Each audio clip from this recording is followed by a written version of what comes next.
नमस्कार दोस्तों, एक बार फिर से स्वागत है आप सबका डार्क खूनी की एक नई कहानी में। ये कहानी काफ़ी पुरानी है, उस वक्त की जब न ठीक से बिजली होती थी न पक्की सड़कें होती थी, बस अंधेरा होता था। और उस अंधेरे के साथ एक ऐसा डर जो सिर्फ आंखों से नहीं बल्कि सीधा इंसान के मन के अंदर उतर जाता था।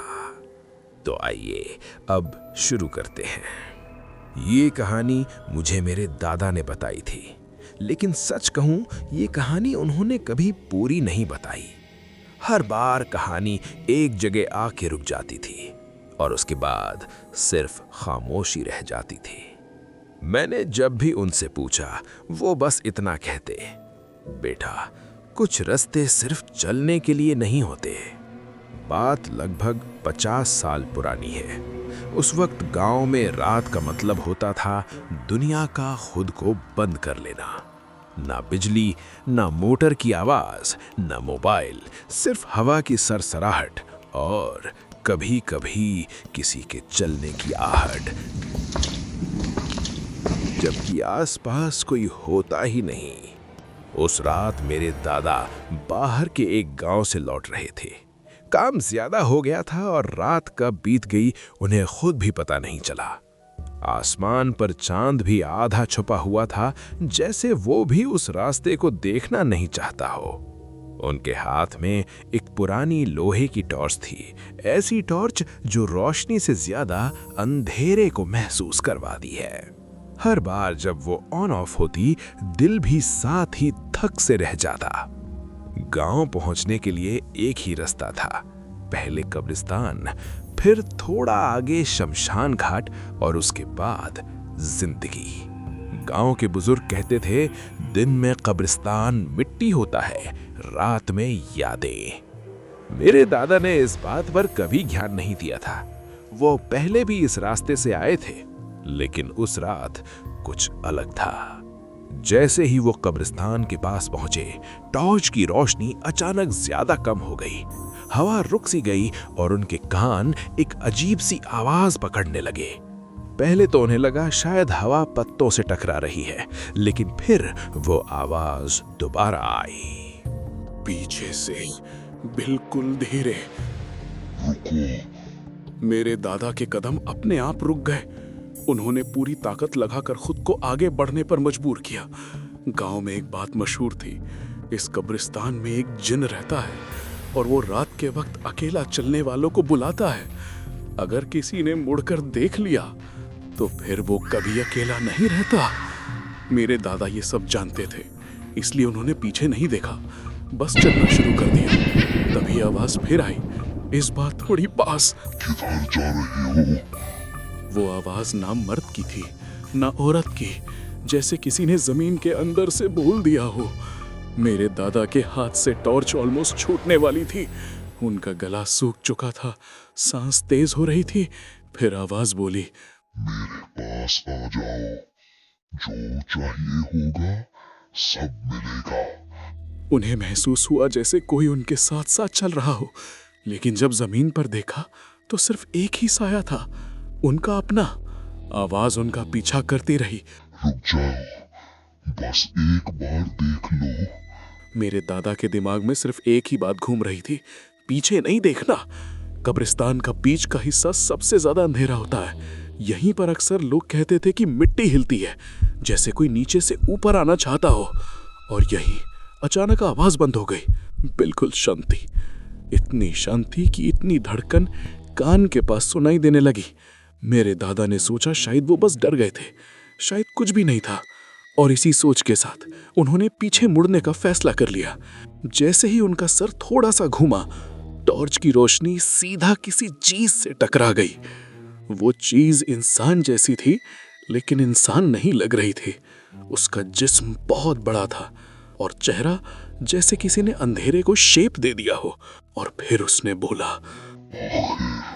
तुमने देख ही लिया। मेरे दादा का शरीर पूरी तरह जम चुका था। उनकी आवाज नहीं निकल रही थी। आंखें बंद करना चाहते थे लेकिन बंद नहीं हो रही थी। वो चीज धीरे धीरे उनके पास आई और जैसे ही टॉर्च की रोशनी उसके चेहरे पर पड़ी, टॉर्च बंद हो गई। अंधेरा, सिर्फ सांस की आवाज। और तब उन्होंने महसूस किया कोई उनके कंधे पर बैठ गया है। ठंडक, बोझ नहीं, लेकिन ठंडक ऐसी जैसे किसी लाश का हाथ। उनके कान के पास एक सांस चली। चलो घर तक। यहीं पर मेरे दादा हमेशा कहानी रोक देते थे।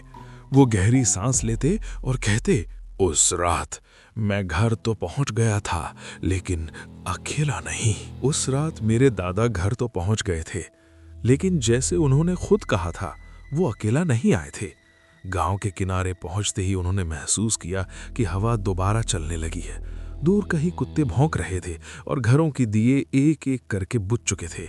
गांव सो चुका था, लेकिन मेरे दादा के लिए रात अब शुरू हुई थी। जब वो घर के दरवाजे के पास पहुंचे, उनके कदम अचानक रुक गए। उन्हें लगा जैसे कंधे पर बैठी चीज थोड़ी और पास आ गई हो, बिल्कुल गर्दन के ऊपर। उसकी सांस उनके कान के पास महसूस हो रही थी। याद रखना, जो देखा, जो सुना, किसी को नहीं बताना। मेरे दादा ने सिर्फ हाँ में सर हिला दिया, बोलने की हिम्मत ही नहीं थी। घर के अंदर जाते ही उन्होंने देखा माँ बाप और बाकी लोग सो रहे थे। सब कुछ नॉर्मल था, इतना नॉर्मल कि ये और भी ज्यादा डरावना लग रहा था। वो चुपचाप अपनी जगह पर बैठ गए और जैसे ही कंधे से बोझ हल्का हुआ, उन्होंने पहली बार गहरी सांस ली। लेकिन उसी पल उन्हें महसूस हुआ कि वो चीज गई नहीं है, वो बस उतर गई है। उस रात मेरे दादा को बिल्कुल नींद नहीं आई। जब भी आंख बंद करते, उन्हें महसूस होता जैसे कोई उन्हें देख रहा हो, अंधेरे में भी। कभी कभी उन्हें लगता जैसे घर के कोने में कोई खड़ा है, कभी छत पर किसी के चलने की आवाज, और कभी बिल्कुल कान के पास हल्की सी हंसी। सुबह हुई, सूरज निकला, गांव जाग गया। लेकिन मेरे दादा के लिए सुबह सिर्फ रोशनी थी, राहत नहीं। जैसे ही वो बाहर आए, उन्होंने उसे देखा। वही बड़ा सा इंसान घर के आंगन में खड़ा था। इस बार अंधेरा नहीं था, फिर भी उसका चेहरा साफ नहीं दिख रहा था। वो मुस्कुराया। मुझे भूख लगी है, उसने कहा। मेरे दादा का शरीर सुन्न पड़ गया। उन्होंने आसपास देखा, कोई और जैसे उसे देख ही नहीं रहा था। तुम चाहते हो मैं चला जाऊं? उस चीज ने पूछा। मेरे दादा ने सिर हिला दिया। तो फिर मुझे एक चीज चाहिए। उसकी आवाज धीमी थी, लेकिन उसमें एक आदेश था। मुझे एक जिंदा इंसान चाहिए, उसका खून। बदले में मैं तुम्हें वो दूंगा जो तुमने कभी सोचा भी नहीं। मेरे दादा ने कांपते हुए मना कर दिया। वो पीछे हट गए। उस चीज के चेहरे पर मुस्कान और गहरी हो गई। मना? उसने धीरे से कहा। देखते हैं। वो चीज उस पल गायब हो गई, बिल्कुल जैसे कभी थी ही नहीं। उसी दिन दोपहर के वक्त पूरे गांव में हंगामा मच गया। खेत के पास एक लाश मिली थी। जब मेरे दादा वहां पहुंचे तो उनका दिल बैठ गया। वो एक लड़की थी, और वो लड़की वही थी जिसे मेरे दादा पसंद करते थे। उसका चेहरा सफेद था, आंखें खुली हुई और गर्दन पर गहरे निशान। मेरे दादा समझ गए, ये कोई वार्निंग नहीं थी, ये सजा थी। उस रात वो चीज फिर आई। इस बार उसकी आवाज और भी करीब थी, और इस बार वो सिर्फ बात नहीं कर रहा था। तुमने मना किया, इसलिए मैंने खुद ले लिया। मेरे दादा रो पड़े, हाथ जोड़ दिए। अब मुझे भूख ज्यादा लग रही है। इस बार सिर्फ खून नहीं, मुझे मांस चाहिए। मेरे दादा चिल्लाना चाहते थे, भागना चाहते थे, लेकिन उनका शरीर उनका साथ नहीं दे रहा था। जैसे मैं कहूँ, उस चीज ने कहा। वैसे ही करना होगा। अगर किसी और को चाहा तो मैं पूरा गांव उस रात के बाद मेरे दादा बदलने लगे। वो चुप रहने लगे, अकेले बैठने लगे और कभी कभी बिना वजह हंसी आ जाती। गांव वालों ने भी नोटिस किया, लेकिन कोई कुछ कह नहीं पा रहा था। एक रात वो चीज बिल्कुल पास आ गई। इस बार उसने मेरे दादा के कान के पास कहा, आज। और उसी पल मेरे दादा को महसूस हुआ जैसे कोई उनके अंदर उतर रहा हो। उनका शरीर भारी होने लगा, आंखों के सामने सब घूमने लगा। ये पहली बार था जब वो चीज मेरे दादा के अंदर घुस गई। उस रात क्या हुआ वो बाद में किसी को ठीक से याद नहीं रहा। बस इतना पता है कि सुबह एक लाश थी और मेरे दादा उसके पास बेहोश पड़े थे। गांव वालों ने जब देखा तो डर गए। उन्होंने मेरे दादा को पेड़ से बांध दिया। उनकी आंखें खुली थीं, लेकिन वो उनकी नहीं लग रही थीं। कभी कभी उनके मुंह से अजीब आवाजें निकलती, कभी हंसी, कभी रोना। पंडित बुलाया गया, उसने देखते ही मना कर दिया, ये बहुत पुराना है। उसने कहा, मेरे बस का नहीं। फिर कहा गया, 2 गांव दूर एक मौलवी रहता है, उसे बुलाया गया। और जब वो आया तो उसने मेरे दादा की तरफ देखा और सर झुका लिया। ये भूखा है, मौलवी ने कहा, बहुत भूखा। मौलवी ने जब मेरे दादा की आंखों में देखा तो उन्होंने तुरंत अपनी नजर झुका ली, जैसे जो कुछ उन आंखों के अंदर था उसे सीधा देखना भी गुनाह हो। गांव वालों ने पूछा, अब क्या होगा? मौलवी ने गहरी सांस ली और धीरे से बोला, ये जो है ये बहुत पुराना है। इसका घर मिट्टी के नीचे है और जब तक इसे कुछ न मिले ये शरीर को नहीं छोड़ेगा। मेरे दादा पेड़ से बंधे हुए थे, उनका शरीर कांप रहा था। कभी उनके मुंह से हंसी निकलती, कभी ऐसी आवाज जैसे 2 लोग एक साथ बोल रहे हो। मौलवी ने उनसे पूछा, बोल, तुझे क्या चाहिए? कुछ सेकंड्स तक सिर्फ हवा चली। फिर मेरे दादा के मुंह से एक भारी हुई आवाज निकली, मेरा है। गांव वालों की सांस अटक गई। मौलवी ने फिर पूछा, कब तक? आवाज हंसी, जब तक ये टूट न जाए। मौलवी ने अपनी तस्बीह जोर से पकड़ी, फिर कहा, ये शरीर नहीं दे सकते हम, कुछ और मांग। कुछ देर तक खामोशी रही।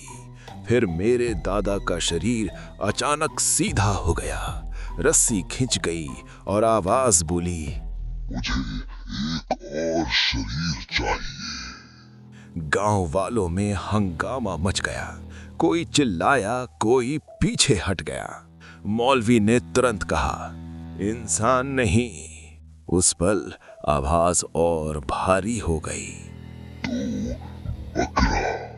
एक पल के लिए सब कुछ रुक गया। बकरा लाया गया, काला, बिल्कुल शांत, जैसे उसे पता हो कि उसे कहां ले जाया जा रहा है। रात होने का इंतजार किया गया, क्योंकि मौलवी ने कहा था ये काम दिन के उजाले में नहीं होता। रात गहरी हुई, आसमान बिल्कुल काला था, चांद नहीं था, जैसे आसमान ने भी मुंह फेर लिया हो। मेरे दादा को खोला गया। वो खुद चल रहे थे, लेकिन उनके कदम उनके नहीं लग रहे थे। कब्रिस्तान के पास एक जगह तय की गई। मौलवी ने जमीन पर कुछ लिखा, पानी पढ़कर फूंका, और जैसे ही वो पानी मेरे दादा के सर पर गिरा, उन्होंने चीख मारी। वो चीख इंसानी नहीं थी, वो चीख मिट्टी के अंदर तक चली गई। उनका शरीर जलने लगा, आंखों से पानी नहीं, जैसे धुआं निकल रहा हो। आवाज चिल्लाई, रोको इसे। मौलवी ने कहा, बकरा। बकरा आगे किया गया, और जैसे ही बकरे को उसके पास लाया गया, मेरे दादा अचानक शांत हो गए। उनकी आंखें बंद हो गईं। फिर बकरा जोर से कांपा, उसके पैर मुड़ गए और एक ही पल में वो जमीन पर गिर गया। मौलवी ने चिल्लाकर कहा, हो गया। फिर उन्होंने गांव वालों को हुक्म दिया, इस बकरे को कब्रिस्तान के बिल्कुल पास ले जाओ, गहरा गड्ढा खोदो और इसे वहीं दफन कर दो। लेकिन एक बात याद रखना, मौलवी ने कहा, वहां से लौटते वक्त पीछे मुड़कर मत देखना। बकरा ले जाया गया, दफन किया गया, और जब लोग वापस आ रहे थे, किसी ने पीछे से हल्की सी आवाज सुनी, रुको। लेकिन इस बार किसी ने मुड़कर नहीं देखा। सुबह हुई, मेरे दादा जिंदा थे, होश में थे, लेकिन वो पहले जैसे नहीं थे। वो ज्यादा बात नहीं करते, कभी कभी बीच में चुप हो जाते और कभी कभी अपना कंधा अचानक झटक देते। जब उनसे पूछा जाता वो सिर्फ इतना कहते, वहां से मैं लौट आया हूं, लेकिन पूरी तरह नहीं। सालों बाद जब उन्होंने मुझे ये कहानी बताई तो एक बात जरूर कही, बेटा कभी रात में कब्रिस्तान के पास से गुजरो और अगर पीछे से आवाज आए तो चाहे जो हो मुड़कर मत देखना।